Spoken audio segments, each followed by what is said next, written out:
Welcome বন্ধুরা, Microsoft এক্সেলের সংক্ষিপ্ত বাংলা টিউটোরিয়ালের দশম ভিডিও নিয়ে আজকে আমি আপনাদের সামনে হাজির হয়েছি। আজকে আমি আপনাদেরকে দেখাবো যে একটি মাইক্রোসফট এক্সেল ফাইলের মাল্টিপল শিট থেকে কিভাবে একসাথে ডেটা খুব সহজে ক্লিন করা যায়। তো আর দেরি না করে চলুন দেখিয়ে দিচ্ছি।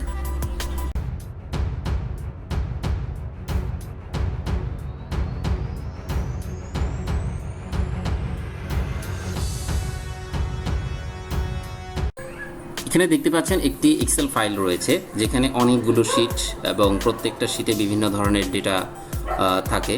সো আমাকে নিয়তই এই ফাইলটা নিয়ে কাজ করতে হয়। তো এখানে আমাকে যেহেতু কাজ করতে হয়, আমাকে পরবর্তী প্রত্যেকটা পেজ থেকে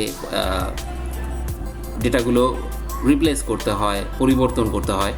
তো এই কাজটা করার জন্য নর্মালি আমরা যারা ম্যানুয়ালি কাজ করে থাকি তারা কি করি, একটি একটি করে শিটে যাব, তারপর একটা ফাইল এখান থেকে ক্লিন করব, তারপর আবার এভাবে ধরো ক্লিন করব। বাট এই কাজটা খুবই সহজে করা যায় জাস্ট একটি সিঙ্গেল ক্লিকের মাধ্যমে। এজন্য যেটা করতে হবে, আপনি যেই শিটগুলো থেকে ডাটা রিমুভ করতে চাচ্ছেন ঠিক সেই সমস্ত শিটগুলো মধ্য থেকে যে কোনো একটিতে যা এডিট করতে চান, কোনো কিছু ডিলিট করতে চান, কোনো পার্টিকুলার সেল রিমুভ করতে চান, সেটা সিলেক্ট করবেন। করার পর কিবোর্ড থেকে শিফট বাটন প্রেস করে আপনার যতগুলো শিট থেকে এই কাজটা সেম কাজটা করতে চাচ্ছেন সবগুলো থাকা অবস্থায় ক্লিক করবেন। ক্লিক করলে সবগুলো শিট সিলেক্ট হয়ে গিয়েছে সেম একইভাবে। দেন আপনি ধরেন এটা মুছে দিতে চাচ্ছি, আমি মুছতে চাচ্ছি এখান থেকে, সো এটাকে ডিলিট করে দিলাম। তো এখন জাস্ট চেক করে দেখি যে প্রত্যেকটা ফাইল থেকে, প্রত্যেকটা পেজ থেকে জিনিসগুলো রিমুভ হয়েছে কিনা। র্যান্ডমলি চেক করে দেখছি।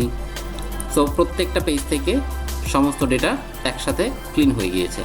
খুবই সিম্পল ট্রিক্স, আপনি চাইলে আপনার কাজে ব্যবহার করতে পারেন। আশা করি আজকের ভিডিও আপনার কাজে লেগে থাকবে।